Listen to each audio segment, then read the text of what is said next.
ఢిల్లీ మద్యం కేసులో అరెస్ట్ అయినటువంటి కవిత క్రేజ్ పెరిగిందా? భవిష్యత్తులో సీఎం అయ్యే అవకాశం ఉందా? రాజకీయ పార్టీల్లో ఇదే చర్చ నడుస్తుందా అంటే అవునని సమాధానం ఇస్తున్నారు కొంతమంది రాజకీయ విశ్లేషకులు. ఇక ఇదే అంశానికి సంబంధించి మనతో మాట్లాడేందుకు ప్రముఖ రాజకీయ విశ్లేషకులు, ప్రముఖ సీనియర్ జర్నలిస్ట్ సిఎస్ రావు గారు మనతో ఉన్నారు. సార్తో మాట్లాడదాం. Sir hi sir. హలో. మద్యం కేసులో అరెస్ట్ అయినటువంటి కవిత క్రేజ్ పెరుగుతోందని, రాబోయే రోజుల్లో ఆవిడ సీఎం అయ్యే అవకాశం ఉందని రాజకీయ పార్టీల్లో ఇదే చర్చ నడుస్తుంది అంటూ కూడా ఒక వార్త ఇప్పుడు సోషల్ మీడియాలో చక్కర్లు కొడుతుంది. ఏంటి సార్ ఆ వార్తలో వాస్తవం ఉండదు సార్? సో ఒకటేంటంటే జైలుకి వెళ్ళి వచ్చినటువంటి లీడర్స్ ఎవరైతే ఉన్నారో ఆల్మోస్ట్ అందరూ పదవుల్లోకి వచ్చేసారు, సీఎంలు కూడా కాగలిగారు. వాళ్ళల్లో మనం లిస్ట్ తీసుకుంటే జయలలిత కానీ, మమతా బెనర్జీ కానీ, తర్వాత తాజాగా మన రాష్ట్రాల్లో తీసుకుంటే జగన్మోహన్ రెడ్డి కానీ లేదా రేవంత్ రెడ్డి కానీ వీళ్ళంతా జైలుకి వెళ్ళి వచ్చిన వాళ్ళే. జైలుకి వెళ్ళొచ్చి ఒక పెద్ద లీడర్లుగా ఆవిష్కృతమైనటువంటి వాళ్ళు ఈ జాబితాను మనం చూడొచ్చు. అయితే ఇప్పుడు కవిత విషయంలో కూడా ఇప్పుడు కవితని తిహార్ జైలుకి పంపించారనగానే కవిత తిహార్ జైల్లో ఏం చేస్తున్నారు, కవితని తిహార్ జైలుకి పంపించారు, ఎన్ని రోజులు ఉంటారు అక్కడ, ఆమెకి ఎలాంటి ఫుడ్ పెడుతున్నారు, ఎలా ట్రీట్ చేస్తున్నారు ఈడీ అధికారులు, తర్వాత అక్కడ తిహార్ జైల్లో ఆల్రెడీ ఢిల్లీ లిక్కర్ స్కామ్కి సంబంధించి అనేక మంది ఉన్నారు, వాళ్ళందరితో కూర్చోబెట్టి ఈమెను విచారించేటువంటి అవకాశం ఉందా, ఈ మీద థర్డ్ డిగ్రీ ఏమన్నా ప్రయోగిస్తారా, ఈమె అసలు ఈ కేసు నుంచి బయటకు వస్తుందా రాదా, ఇప్పట్లో వచ్చే అవకాశం ఉందా, ఇలాంటి చర్చలు తెలంగాణ వ్యాప్తంగా జరుగుతున్నాయి. ఈవెన్ తెలుగు రాష్ట్రాల్లో అన్నిట్లో, నాట్ ఓన్లీ తెలంగాణ, తెలుగు రాష్ట్రాల్లో విస్తృతంగా జరుగుతుంది. దేశవ్యాప్తంగా కూడా ఈ కేసు ఢిల్లీ లిక్కర్ స్కామ్ అనేది ఒక పెద్ద కేసు.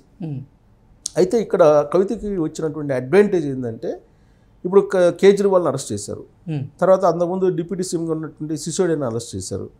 వీళ్ళందరినీ అరెస్ట్ చేస్తున్నటువంటి క్రమంలో ఇప్పుడు జార్ఖండ్ సీఎం ఉన్నాడు, ఆయన్ని అరెస్ట్ చేశారు, హేమంత్ సోరెన్ని. తర్వాత ఇప్పుడు లేటెస్ట్గా తీసుకుంటే కనుక మళ్ళా ఇప్పుడు ఎవరికి నోటీసులు ఇచ్చారు, ఎవరికి కేరళ సీఎం కూతురికి ఈడీ నోటీసులు ఇచ్చింది. అంటే ఎవరైనా సరే కేంద్ర ప్రభుత్వానికి వ్యతిరేకంగా ఉంటే వాళ్ళకి ఈడీ నోటీసులు ఇచ్చి అరెస్ట్ చేయడం అనేది కామన్ అనేది పబ్లిక్లోకి వెళ్ళిపోయింది.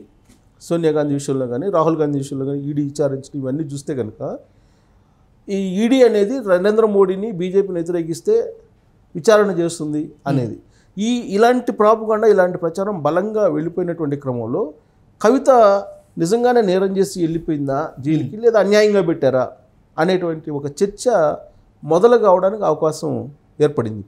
ఇప్పుడు అదే చర్చ జరుగుతుంది. బీఆర్ఎస్ పార్టీ కూడా అదే చెప్తుంది, అన్యాయంగా అరెస్ట్ చేశారు అనేది.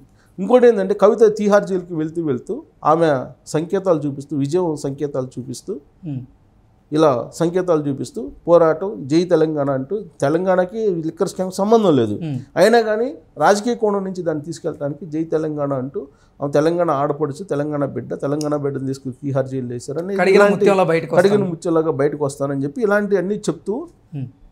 ఇంకోటి ఏంటంటే లేటెస్ట్గా వచ్చినటువంటి న్యూస్ ఏంటంటే హైదరాబాద్ నుంచి ఈడీ అండర్లో వెళ్తూ కవిత ఏ విధంగా ఉందంటే అంతకన్నా హుషారుగా ఢిల్లీ నుంచి తిహార్ జైలుకి తరలించేటప్పుడు ఉంది ఆవిడ అనేటువంటి ఒక ఒపీనియన్ కొన్ని పత్రికల్లో రావడం జరిగింది. అంటే దీన్ని బట్టి మనం ఒక రాజకీయ విశ్లేషణ కనుక చేసుకుంటే కనుక కవిత క్రేజ్ రోజు రోజుకి పెరుగుతుంది రాజకీయంగా. వాస్తవంగా బీఆర్ఎస్ పార్టీలో కేసీఆర్కి రాజకీయ వారసుడిగా కేటీఆర్ ఉంటాడు అని చెప్పి చాలా కాలంగా ప్రచారం జరిగింది. కాబోయేటువంటి సీఎం అని చెప్పి గత 5 సంవత్సరాల నుంచి బాగా వినిపించింది. ఇది కేసీఆర్ ఈ ఉగాదికి పోతాడు, ఈ ఉగాదిలో కేటీఆర్ ముఖ్యమంత్రి అవుతాడు, ఈ దసరా అయిపోయిన తర్వాత కేసీఆర్ పోతాడు, కేటీఆర్ ముఖ్యమంత్రి అవుతాడు, ఇలాంటి న్యూస్ అనేకం వచ్చినాయి. తీరా సీన్ కట్ చేస్తే అసలు ప్రభుత్వమే పోయింది తెలంగాణలో. సో ప్రభుత్వం పోయినటువంటి క్రమంలో ఇప్పుడు కేటీఆర్ స్లో అయిపోయాడు. హరీష్ రావు తన రాజకీయం తను చేసుకుంటున్నాడు. పబ్లిక్ ఫోకస్ అంతా వాళ్ళ మీద నుంచి ఇప్పుడు కవితకి డైవర్ట్ అయిపోయింది. కవితని అరెస్ట్ చేయటం, లిక్కర్ స్కామ్లో అరెస్ట్ చేసి తీసుకెళ్ళటం, ఇవన్నీ ఇటు డైవర్షన్ అయిపోయింది. అయిపోయిన తర్వాత ఆమెకి పొలిటికల్ క్రేజ్ పెరిగింది. దానికి తగ్గట్టు కేసీఆర్ కూడా కవితని తన వారసురాలుగా చేసేటువంటి ప్రయత్నం చేస్తున్నాడు అనేటువంటి ప్రయత్నం చేస్తున్నాడు అనే న్యూస్ కూడా ఇంకోటి స్ప్రెడ్ అవుతుంది. కవిత కూడా సీఎం, నేను ఎప్పటికైనా సీఎం అవుతాననేటువంటి యాంగిల్లో ఆవిడ ఈ మధ్యకాలంలో కొంతమందితోటి షేర్ చేసుకున్నటువంటి పరిస్థితి కూడా ఉందని చెప్పి తెలుస్తుంది. ఇలాంటి సిచ్యువేషన్లో ఇప్పుడు అసలు కవిత ఇప్పుడు ఒక ఫోకస్గా మిగిలారు. తెలంగాణలో ఒక ఫోకస్ సెంట్రిక్ పాయింట్ రాజకీయాలకి కవిత కనిపిస్తున్నారు. సో కవిత అరెస్టు బయటకు వచ్చిన తర్వాత ఏ విధంగా ఉంటుంది అనేది ఊహించుకున్న తర్వాత ఒకవేళ బెయిల్ మీద ఆమె బయటకు వచ్చిన రోజు ఒక పెద్ద ర్యాలీ ఢిల్లీ నుంచి ఇక్కడ దాకా పెట్టే అవకాశం ఉంది. ఆ ర్యాలీనే ఆమె రాజకీయ ప్రయాణాన్ని మలుపు తిప్పేటువంటి అవకాశం ఉంది. ఓకే, ఇప్పుడు రేవంత్ రెడ్డి ఉన్నాడు. రేవంత్ రెడ్డిని అరెస్ట్ చేశారు, ఓటుకు నోటు కేసులో అరెస్ట్ చేశారు. ఓటుకు నోటు కేసులో అరెస్ట్ చేసిన తర్వాత అతను బెయిల్ మీద వచ్చే రోజు అతనికి పెద్ద ర్యాలీ తీశారు అప్పుడు తెలుగుదేశం పార్టీ. అదే ఆ ఓటుకు నోటు కేసే రేవంత్ రెడ్డి రాజకీయానికి ఒక మలుపు. ఆ రోజు నుంచే ఆయనకి పదవులు పెరిగినాయి. అప్పటి వరకు ఆయన స్పోక్స్ పర్సన్ తెలుగుదేశం పార్టీలో అందరిలో ఒకటిగా ఉండేవాడు. ఎప్పుడైతే అరెస్ట్ అయ్యాడో జైలు నుంచి బయటకు వచ్చిన తర్వాత అతను ఓ పొలిటికల్ హీరోగా కనిపించాడు తెలుగుదేశం పార్టీకి. ఆ తర్వాత వర్కింగ్ ప్రెసిడెంట్ ఇచ్చారు. వర్కింగ్ ప్రెసిడెంట్ ఇచ్చిన తర్వాత అదే వర్కింగ్ ప్రెసిడెంట్ పదవితోటి ఇది కాంగ్రెస్ పార్టీలోకి వెళ్ళిపోయారు. కాంగ్రెస్ పార్టీలో వెంటనే పిసిసి అధ్యక్షుడు అయ్యి తర్వాత సీఎం కాగలిగాడు. అంటే టర్నింగ్ పాయింట్ ఎక్కడ వచ్చింది? అరెస్ట్ అయిన తర్వాత అతనికి క్రేజ్ వచ్చింది, జైలుకి వెళ్ళొచ్చిన తర్వాత. అలానే కవితకు కూడా తీహార్ జైలుకి వెళ్ళింది కాబట్టి డెఫినెట్గా ఒక క్రేజ్ అయితే ఉండేటువంటి అవకాశం, క్రేజ్ పెరిగే అవకాశం. జగన్మోహన్ రెడ్డి 16 నెలలు జైల్లో ఉండి వచ్చిన తర్వాత అతని కేసు ఏ విధంగా పెరిగింది? సింపతి వచ్చింది.